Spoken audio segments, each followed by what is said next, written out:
Welcome to another Prevent Connect podcast, where we explore innovative work, new research, and inspiring stories related to the prevention of sexual and domestic violence.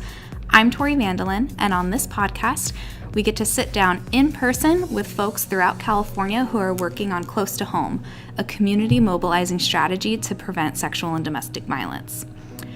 For the first part of this podcast, you'll hear from Emily Austin, and on the second part, you'll hear from Cassie Reisbeck and Jessica Romo, who have been working on Close to Home and community mobilizing within their communities. Emily, it's nice to see you again. Nice to see you, Tori. Yeah, thank you for joining us on this podcast, and we are so excited to talk more about Close to Home. And I know that you have a lot of really great context for what is Close to Home and how it came to California. So I'm wondering if you can just give us a quick overview of what Close to Home is. Absolutely. So it was developed with Amy Thompson and a team in Boston. And it really focuses on community mobilization to end sexual violence, domestic violence, teen dating violence. And that means centering the community in the solutions. Making sure this community is actually creating and driving the solutions instead of outside forces kind of telling us what the solution should be.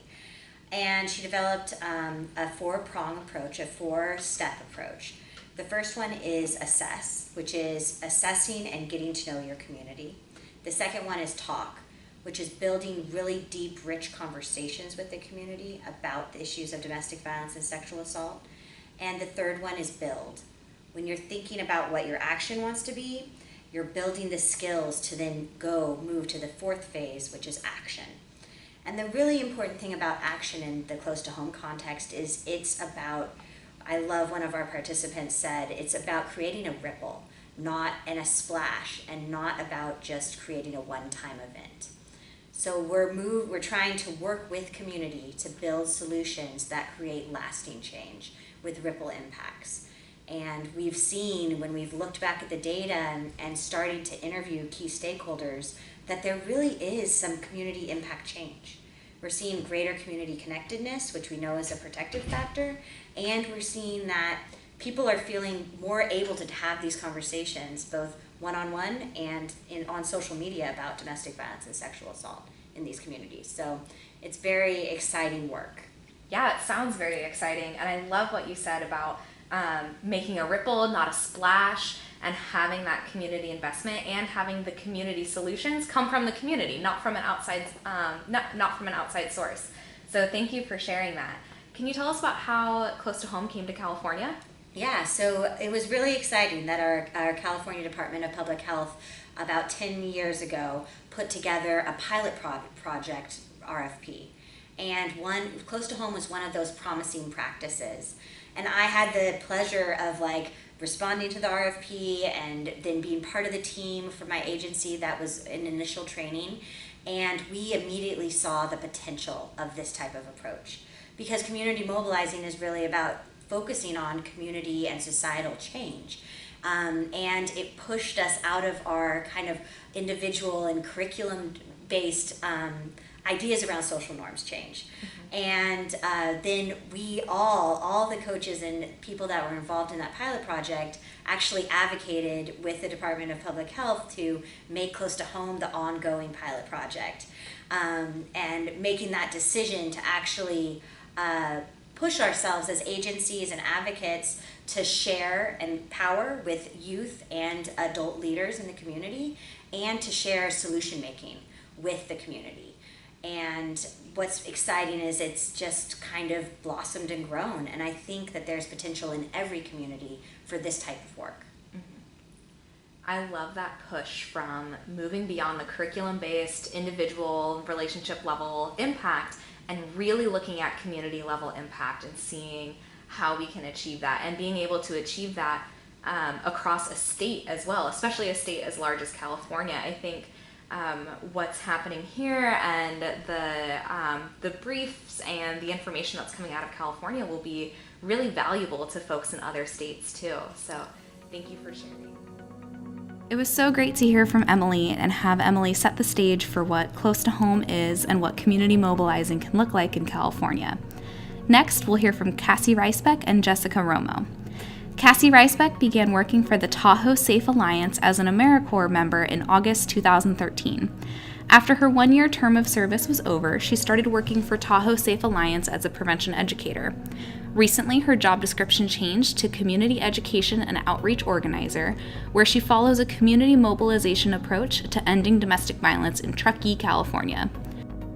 Jessica Romo has worked toward ending abuse and violence for 7 years with Strength United, a California State University Northridge community agency that provides free counseling, case management, and prevention and intervention services to survivors of sexual assault, domestic violence, and child maltreatment. She currently runs the advocacy programming at Strength United and has managed prevention programming using the close-to-home community mobilization model. Jessica has always believed in the richness of community. One of her passions is creating and building accessibility to marginalized communities. I'm here with Cassie and Jessica to talk about Close to Home. So thank you, Cassie and Jessica, for joining. Absolutely. Thank you for having us. So we're really excited to have you all here, and some context. Prevent Connect doesn't usually do camera podcasts or video podcasts, but what's super exciting is that we have you all and some other close to home trainers here in Sacramento. We're at Sacramento State University right now doing a training. So I'm wondering if you all can tell us a little bit more about what close to home looks like in each of your communities. Sure. I can start. So Close to Home has been in Truckee for the last 4 years through the last cycle, and then we were able to renew the grant and get it again. So this is the 5th year that Close to Home is in Truckee, and it's been a great project to be in our community. The last 4 years we went through all 4 phases. And it was great to assess our community, dive deeper into storytelling and connections with our community, really build an adult youth network where they were super passionate about, bringing action to our community. What would it look like if violence wasn't happening in Truckee? What would it look like if Truckee was living in peace and harmony? And how do we get there? And having that intergenerational team of youth and adults really working towards that vision was really great to see. Awesome. Thank you. Yeah, and I think for us in Los Angeles, and just to sort of give a little background, this really is a true community mobilization model.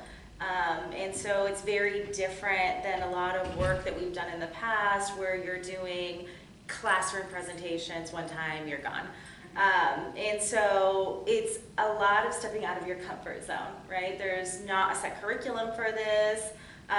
But that's what's so helpful because you can tailor it to your community. So for us, and seeing this done in Los Angeles, we very much were able to build youth leaders who became upstanders and who became prominent members of their community doing this work, talking about interpersonal violence and talking about it in a way that wasn't scary for their community, or talking about it in a way where they were able to get the rest of their community involved and on board with this. Mm-hmm. That's wonderful. I love the community mobilization model, and so I've read about Close to Home online. I've read the California Department of Public Health brief on community mobilization and Close to Home. I'm wondering if each of you could share some more examples of what community mobilization looks like in Truckee and in Los Angeles. Yeah, so for Strength United, it was, everyone thinks like, oh, you're in Los Angeles, that's so big. Like, how did you really hone in on like your community? So we chose a suburb that's in the San Fernando Valley called the City of San Fernando. And we were able to build sort of a close-knit community there. And it was connecting with local businesses. It was making sure that our community knew who we were. Creating visibility. So one of our really big actions was creating action leaves. And they were leaves, Leaves, placed on tree leaves. And they talked about how, like, what action are you going to take to be an active part of this community that's like an upstander or someone who speaks out against violence. And that was visible in multiple parts of the community. So it was done in like a center where there's like a coffee shop and a library. It was done at schools. It was done at very public places with instructions on how to do this and what this means. So it was really about creating visibility and shifting attitudes around what this work is. Yeah, and then, Truckee is obviously a lot more rural, it's a lot smaller, and it's definitely very touristy, right? So we have a lot of second homeowners, we have a lot of people who are there just for the season, or, come up for the weekend, and so really trying to figure out who our community is was a big part of the beginning phases. Do we include the second homeowners? Do we include the tourists? Are they a part of our community? And we really felt like they were, right? I mean, they're still coming up, they're still being a part of it, so how do we include them in that mobilization component with our community?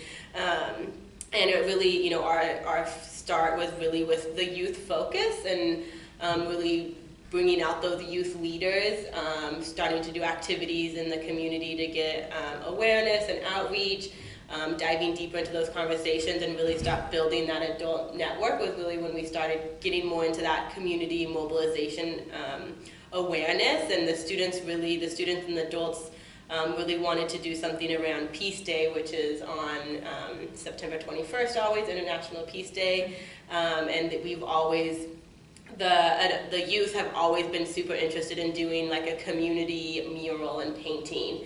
And so that was something that we did around Peace Day, so we could bring in, all the community on that day, even if people are just there for the weekend. It's this huge event that we do every year, and it always grows every year.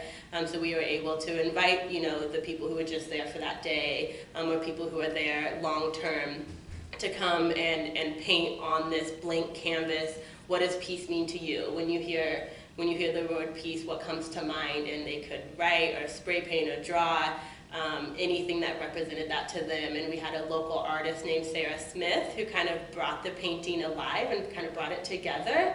And it was this beautiful community collective art piece that we now, for a year, we would hang it up in different coffee shops and businesses so people could kind of see it, appreciate it, learn what it was, what does peace look like in our community and how do we achieve that? And so we could start having more of those deeper conversations with the broader community as well. And from that, so we did that, we had that art piece out. It's now hanging up at the district office permanently. So, we had it move around for a year and now it's hung up someplace permanently.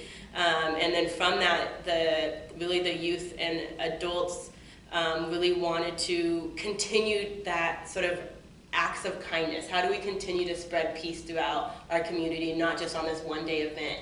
So they created this social media hashtag challenge that was all about continuing to do acts of kindness, continuing to be an upstander in your community, where people, if they saw or did a random act of kindness, they could post about it with the hashtag Tahoe Call to Kindness. And we kind of did it for a year with sort of raffle prizes, and it ended last September, but we still are seeing people post with the hashtag Tahoe Call to Kindness, or someone will post like that someone did something nice and we'll see a comment underneath being like, I think there's like this hashtag Tahoe Call to Kindness challenge that you can do with this. So even though the community's not getting incentives anymore to do the random acts of kindness, they're still doing it and they're still appreciating people and wanting to post about it. So it spread beyond what we even thought it would and beyond the time frame that we were wanting it to. So it's really great to see those little chimes every once in a while on social media. That's amazing. I love hearing from both of you about these different projects, and it sounds like they're things that the community is so engaged with and so passionate about and so invested in that they're really sustainable, between your art installation being permanent and seeing the hashtag pop up every once in a while and really being involved in the San Fernando community. I think that's really incredible.